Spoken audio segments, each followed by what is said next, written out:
Brièvement aussi, concernant la petite vidéo d'introduction, chers amis, donc qu'avons-nous vu?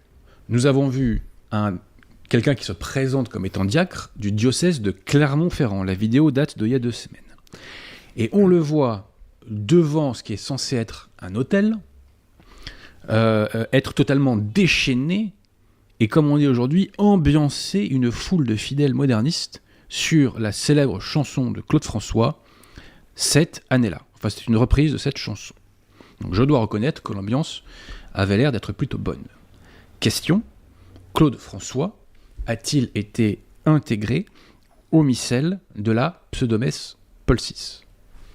J'avoue, je ne sais pas, et je pense que les antistes et vacantistes professionnels devraient nous donner des explications. Père Horowitz, Mathieu Lavagna, Albert Frey, expliquez-nous, quel est le rôle de Claude François dans votre doctrine? Par ailleurs, je pose une question théologique profonde. Pourquoi cette année-là? Pourquoi pas Alexandrie, Alexandra? Pourquoi pas le lundi au soleil? Pourquoi pas Elle a des beaux yeux, Belinda? Donc Père Horowitz, Albert Frey, Mathieu Lavagna, répondez à ces questions théologiques de fond. Voilà.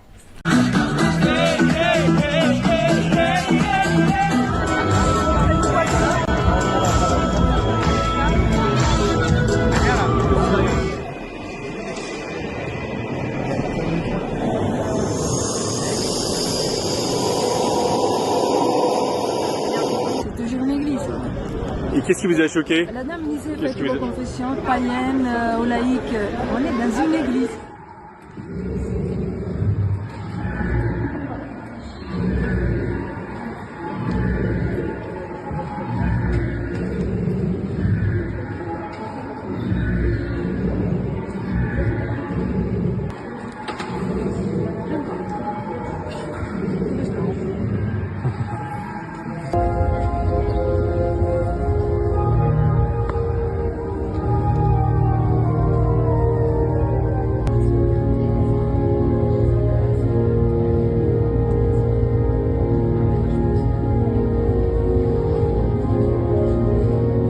Present in the Eucharist, those of us watching and listening through the various media channels are welcome to join in an act of spiritual communion.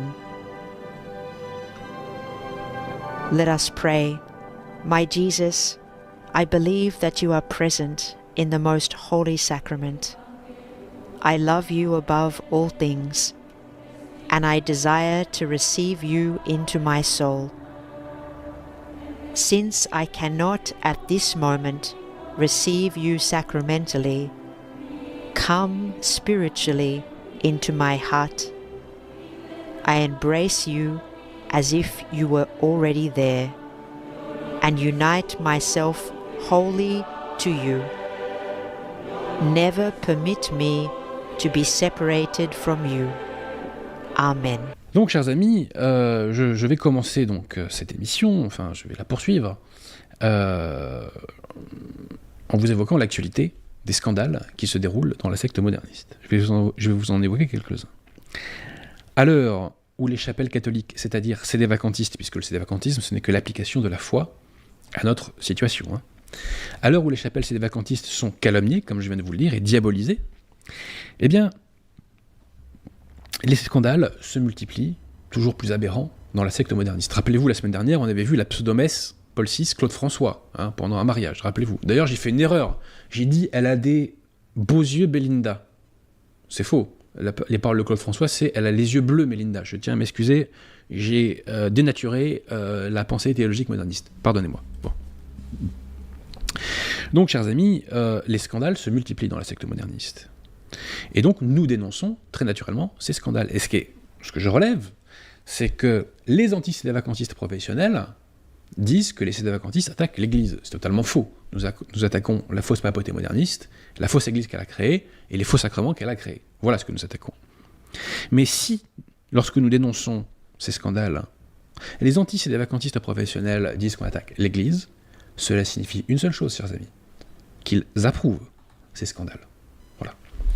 Donc, maintenant, attaquons. Alors, tout d'abord, au début du mois de mai, Pierre Tirmont, est-ce que vous pouvez mettre la photo qui est afférente à un film hollywoodien ? Vous allez vite comprendre. C'est laquelle ? Vous allez comprendre. Star Wars, c'est ça. Voilà. Donc, très cher Pierre de Tirmont, très cher Pierre de Tirmont, donc au début du mois de mai, en Allemagne, dans le diocèse de, comment ça s'appelle, Brandberg, je crois. C'est dans une église, ce que je vois là ? Oui, tout à fait, c'est une messe, c'est une pseudomesse Paul VI de Bamberg. Donc, chers amis, on connaissait la pseudomesse Paul VI clown, on connaissait la pseudomesse Paul VI danse des canards. Donc là, on a une nouvelle version, c'est la pseudomesse Paul VI Star Wars. Donc, citation du site qui n'est pas un site sédévacantiste qui évoque tout cela. Alors, attendez un petit instant, je vous prie. Voilà. Attendez un petit instant. Voilà. Donc, en Allemagne, l'archidiocèse de Bamberg a défendu un office religieux sur le thème de Star Wars, avec Dark Vador, des Stormtroopers, un chevalier Jedi, un duel au sabre, le Kyrie, des lectures, le psaume 27, l'Alléluia et l'évangile de la tentation du Christ au désert. Le prêtre à l'origine de cette initiative, le père Gert Richard Neumeyer, a insisté sur le fait qu'il était clairement distinct de l'Eucharistie et que Star Wars, c'est-à-dire que en fait, c'est pendant la messe, mais comme c'est pas pendant l'Eucharistie, c'est pas grave, quoi. Bon. Et que Star Wars offrait un lien avec Dieu grâce à ses thèmes du bien et du mal, de la lumière et des ténèbres. Ce format serait désormais disponible à la réservation pour les paroisses avec costumes, matériel technique, structure et prêtres inclus. Voilà. Voilà, chers amis. Alors, petite remarque, petite observation. Si Monseigneur Tuc, chers amis, avait organisé une messe Star Wars, avec Dark Vador, des Stormtroopers, etc., qu'auraient dit, chers amis, ces détracteurs modernistes ? Ils auraient dit, mais ce type est fou. Il est complètement fou. Le Père Roy se fait des vidéos pour se moquer de Monseigneur Tuc, qui organise des messes Star Wars. Mais le problème, c'est que c'est pas Monseigneur Tuc qui a fait ça. C'est votre fausse église moderniste. Père Horowitz. Voilà. Et là, on ne vous entend pas. On ne vous entend pas. Et vous ne tirez absolument aucune conséquence. C'est-à-dire que dès qu'un sédévacantiste se gratte le nez, ça prouve que selon vous, le sédévacantisme est faux. Et quand les modernismes font des scandales aussi gros, sans jamais être sanctionnés par la hiérarchie, là, il n'y a aucune conséquence à tirer. Bon. J'arrive au deuxième scandale. Et ce deuxième scandale est plutôt, je dirais, doctrinal, et il a eu lieu vers la Pentecôte. Ce scandale a eu lieu dans la chapelle Saint-Roch de Paris. Pierre Tirmont, s'il vous plaît, pouvez-vous publier le document ? Il s'agit d'un document rédigé par le père Horowitz, qui est censé traiter de la question du Saint-Esprit. Et dans ce document, le père Horowitz fait référence, citation, au grand Maïmonide. Maïmonide, qui est un auteur talmudiste, kabbaliste, pour qui le christianisme, le catholicisme, est une religion idolâtre. Et il évoque également Philon d'Égypte, qui est l'un des pères du gnosticisme. Donc, le père Horowitz, pour parler du Saint-Esprit, eh bien, se réfère donc à des auteurs anti-catholiques. Voilà.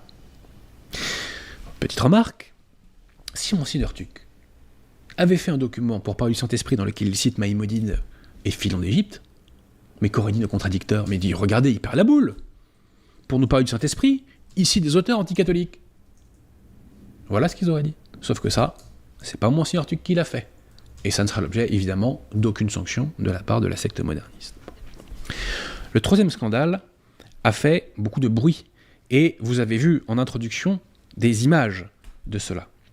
Je parle de la fameuse Nuit Blanche à Paris.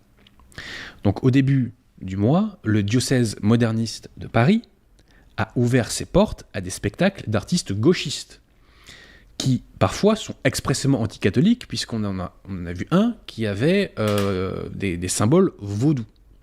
Donc les églises du diocèse de Paris ont été privatisées pour des artistes gauchistes et parfois ouvertement anti-catholiques.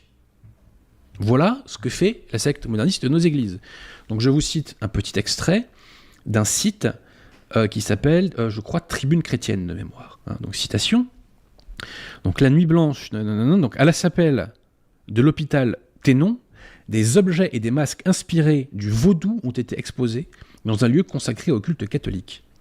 À l'église Saint-Laurent, les visiteurs ont découvert un univers sonore plongé dans la pénombre, fait de voix désincarnées, de messages diffusés jusque dans les confessionnaux et d'une atmosphère suscitant davantage le malaise que le recueillement.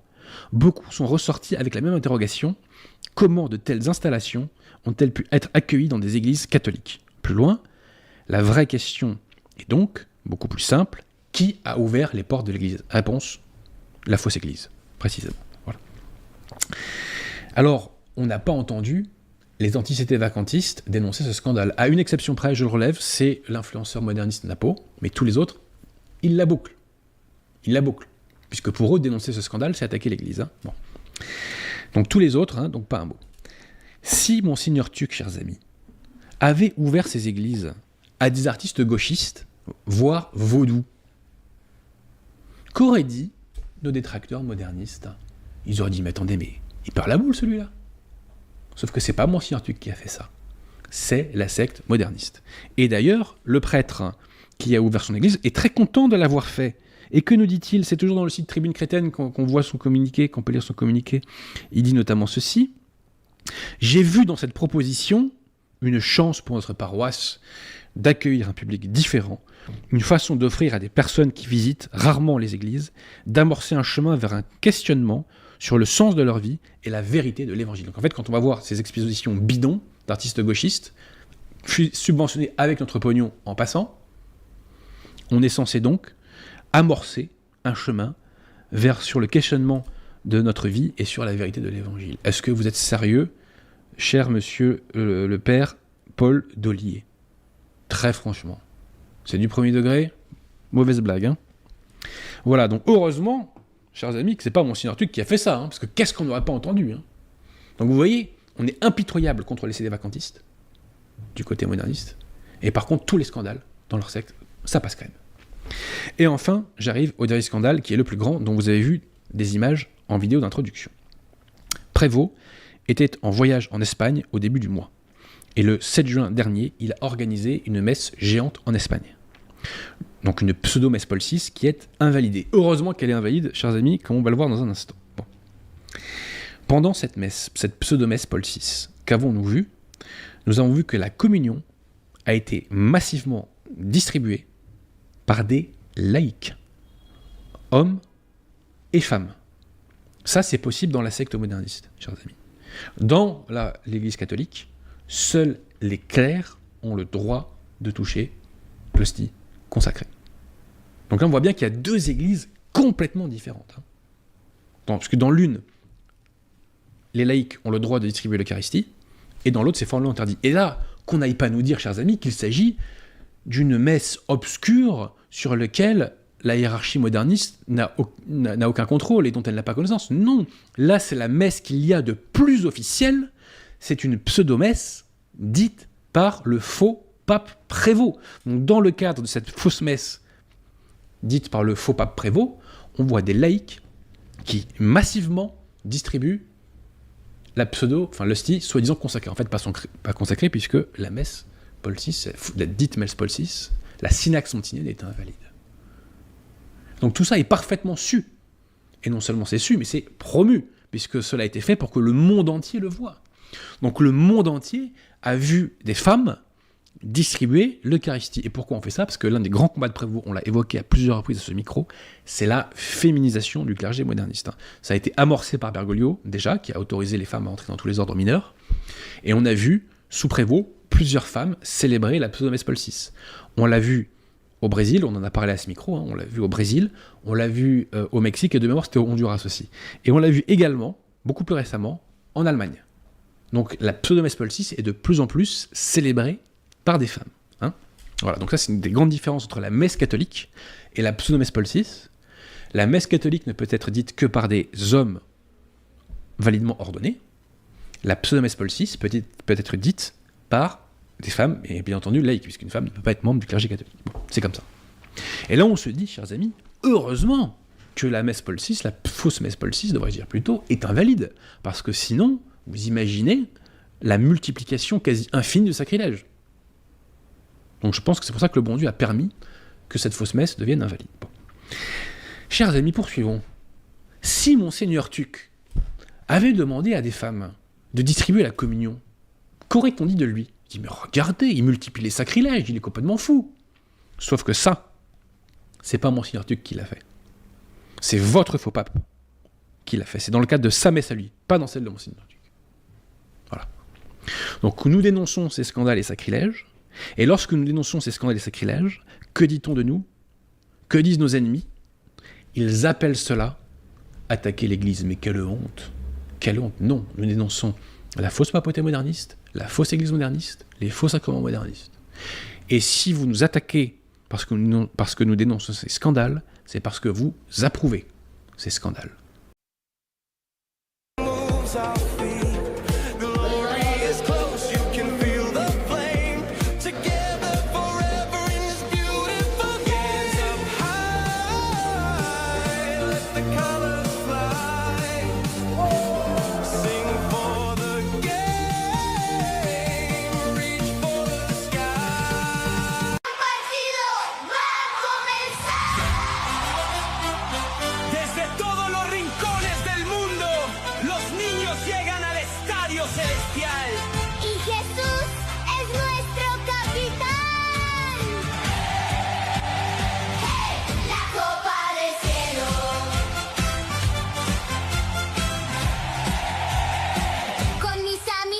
Corriendo, la camiseta ya me puse yo, el estadio brilla como estrellas y Jesús nos dice vamos hoy, no jugamos con la fuerza, ni tampoco con temor, nuestro equipo tiene algo grande, está lleno de su amor, se aparece la tristeza. Si el miedo quiere entrar, levantamos nuestras manos. Jesús nos hará ganar la copa del cielo. Vamos a celebrar con Jesús adelante. Vamos a triunfar. La copa del cielo, todos van a cantar. Cuando juega su equipo, el mal no puede ganar. La copa del cielo. Bonjour à tous.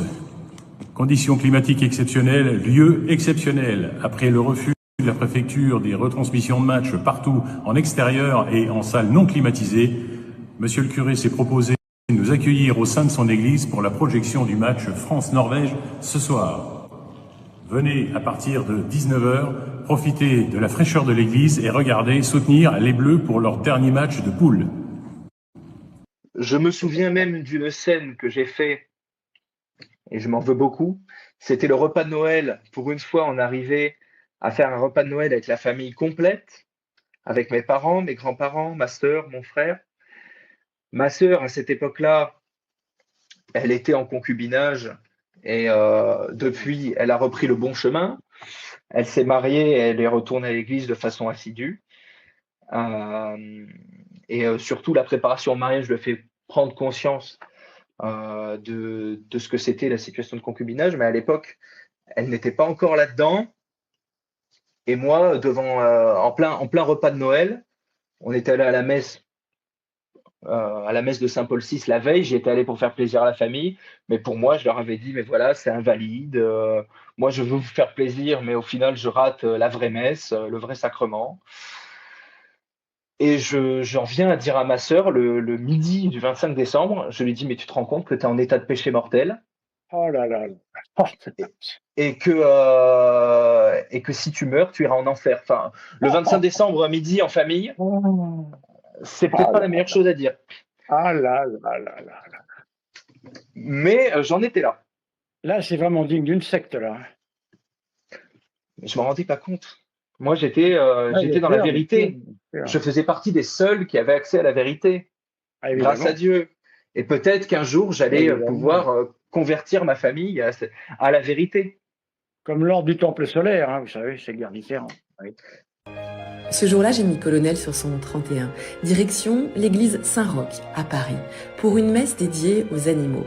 Les chiens étaient évidemment un peu dissipés, sauf Colonel, qui, comme d'habitude, s'est montré exemplaire. Il a même écouté attentivement les paroles du prêtre. C'était très intéressant. Même s'il a pu trouver, je vais pas vous le cacher, le temps un petit peu long. Tout comme d'ailleurs Ludo, le chien du prêtre, qui avait hâte de le retrouver. Puis vint le moment de la bénédiction des chiens présents, mais aussi des chats. Elle m'a particulièrement émue, celle-ci. Et ce fut enfin le tour de Colonel.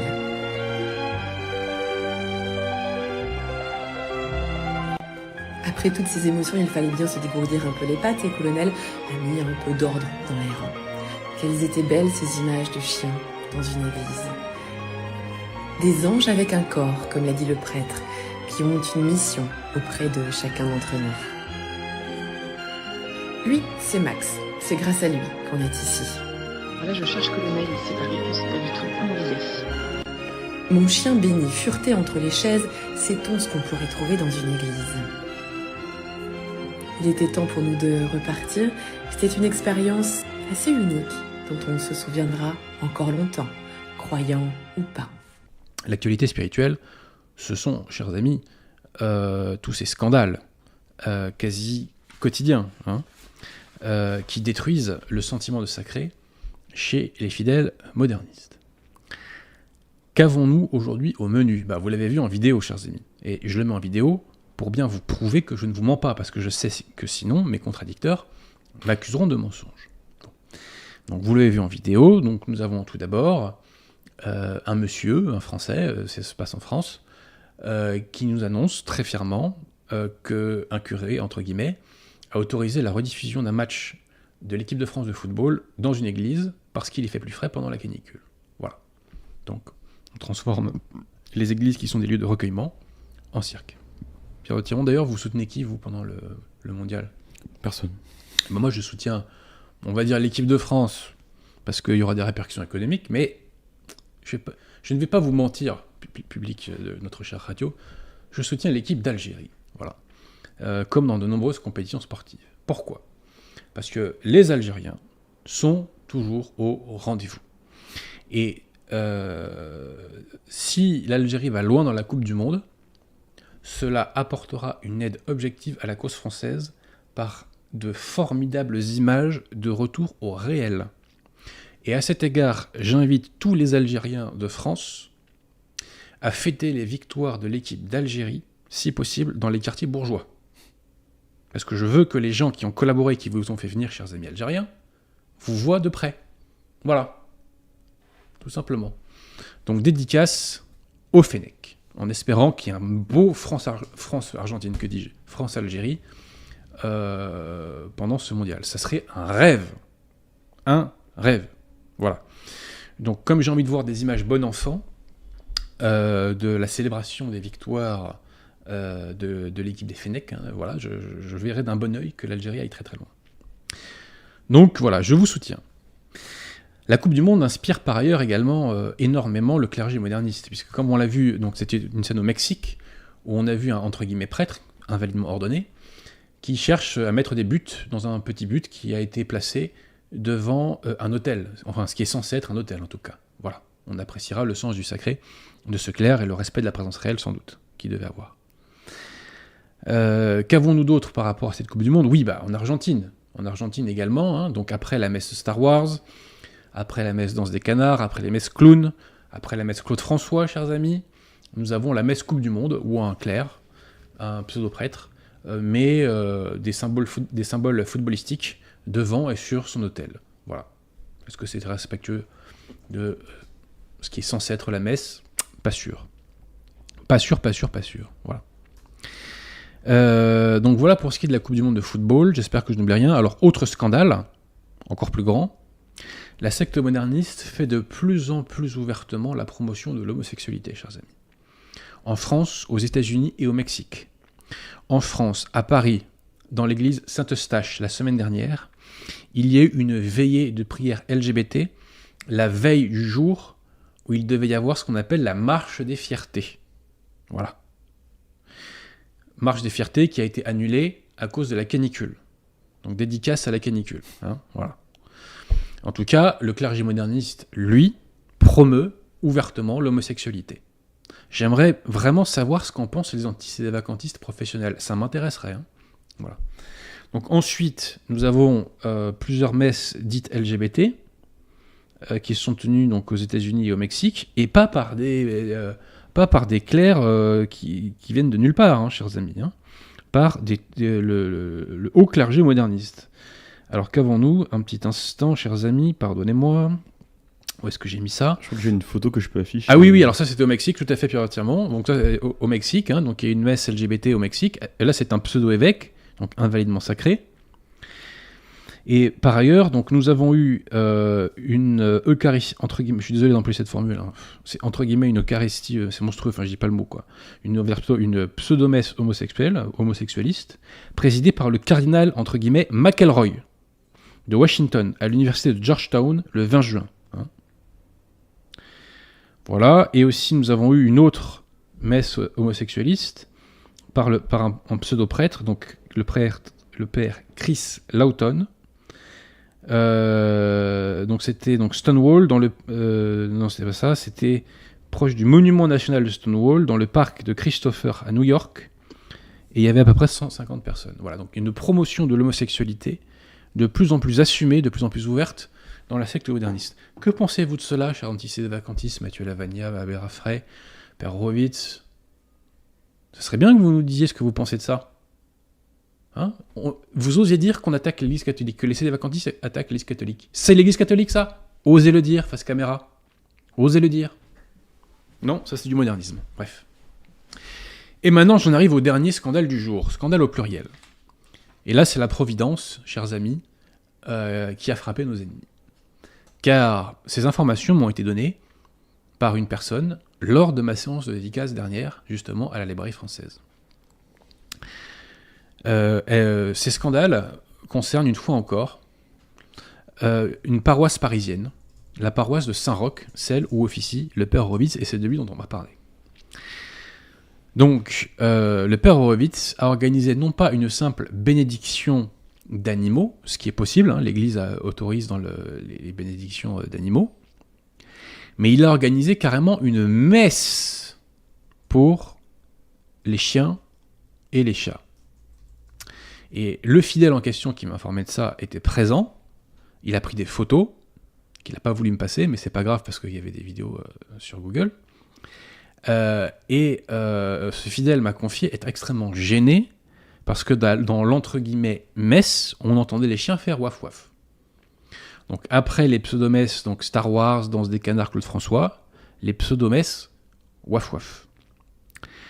Lorsque vous observez les images de la messe que nous avons montrées en introduction de cette émission, donc messe avec des guillemets, hein, parce que c'est une pseudomesse Paul VI, eh bien vous observez que les animaux gambadent partout dans l'église. Voilà. Ils gambadent partout dans l'église, on en voit même certains devant le Saint-Sacrement à un moment donné. Est-ce que c'est respectueux de ce qui est censé être un autel? Je suis pas sûr. C'est une désacralisation des lieux. Par ailleurs, Père Horowitz, comme vous l'avez souvent répété, je suis pas théologien, donc expliquez-moi. La messe, c'est le renouvellement non sanglant du sacrifice de notre Seigneur sur la croix. Et ceci a été fait pour le salut des âmes des hommes, et pas pour les animaux. Alors, quel est le véritable sens d'une pseudo-messe waf-waf? Expliquez-nous et rendez des comptes de votre action. Il faut que les antisédévacantistes de France et de Navarre sachent ce qu'est précisément une pseudo-messe waf-waf. Donc je vous demande, puisque vous faites beaucoup de vidéos Père Horowitz, de faire une vidéo où vous nous expliquez tout cela. Bon. C'est pas le seul scandale de l'affaire Horowitz, chers amis. Rappelez-vous, dans l'émission précédente, nous avions évoqué un tract du père Horowitz dans lequel celui-ci se revendiquait d'ennemi de la foi catholique, notamment Philon l'Égyptien et de Maïmonide, hein, un auteur talmudiste. Le père Horowitz a fait un autre document pour les fidèles de la paroisse Saint-Roch, dans lequel il se réfère à des livres condamnés par l'Église pour parler de la très sainte Trinité. Pierre Tirmont, vous pouvez lire l'extrait en question, s'il vous plaît. Oui. Et après, je montrerai le papier.